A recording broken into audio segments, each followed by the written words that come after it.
how I fight. You're gonna have to watch me to know how I do my thing. Middleweight championship.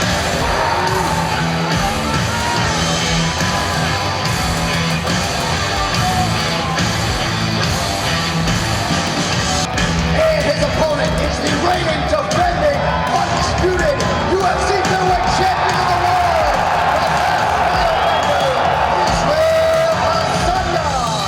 Adesanya wants Cannonier for reasons unlike anything else Adesanya's done, which is everybody that Adesanya's wanted to beat up has spoke about Adesanya unpleasantly, said they could beat him. Adesanya's a true champion. Say you can beat me, nobody else said those words, and it's you and me, right? I get that, and so do you guys. We love that about him. But Cannonier did the opposite. Cannonier and Izzy got sad randomly side by side in an event, and Cannonier was nice to him. Izzy figured, oh, this guy's gonna start in on me at some point. I'm gonna have a long night. Cannonier turns to him, shakes his hand, says, man, you're a great fighter.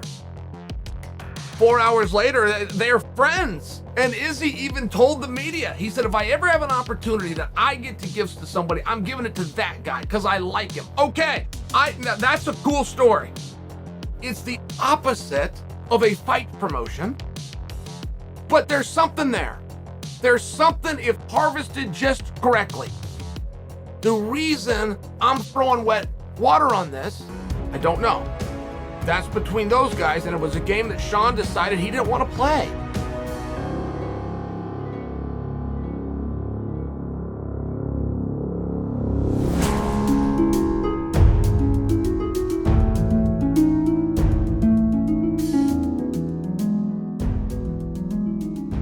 Adesanya won 4 rounds, and according to one judge, 5 rounds against Vettori. Once you start smoking guys 5-0, that's when you stop having people tune in.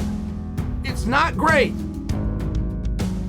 So if you are Adesanya, he's got to go get this one out of the way with Cannonier. He has to. Jared's earned it. Jared's been told he's going to get it. Izzy wants to give it to him, but we got to get it out of the way. Even after that's out of the way, what do you do?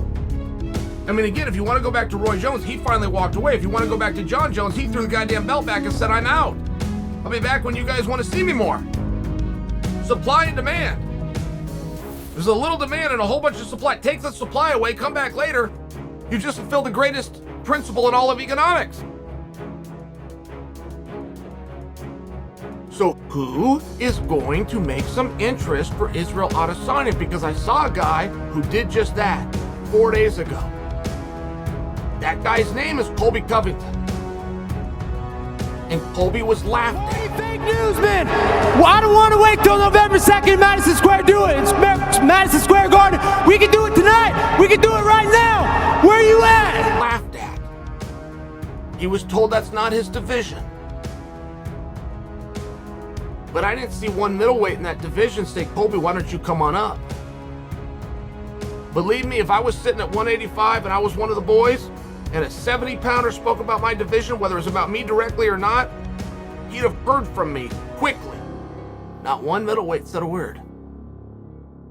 Not one middleweight told that little 170-pounder that he didn't belong, that he couldn't do it, that he wasn't big enough, that he hadn't earned it.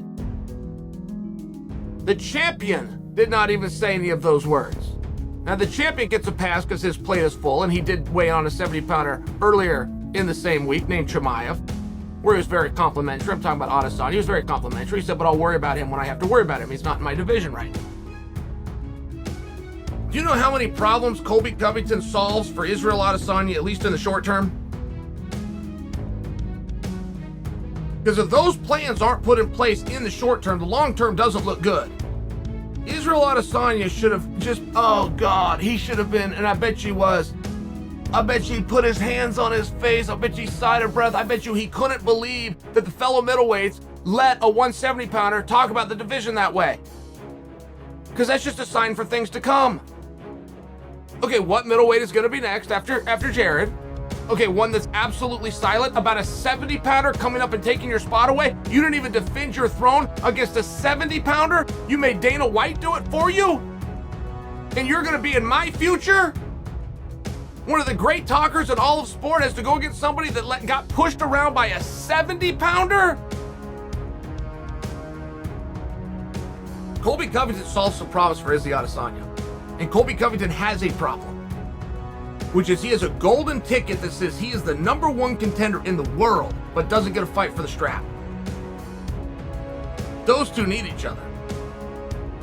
The guy you're fighting, the guy you're put everything on hold to do damage back to you, that guy that you hate in that moment, that guy is your partner.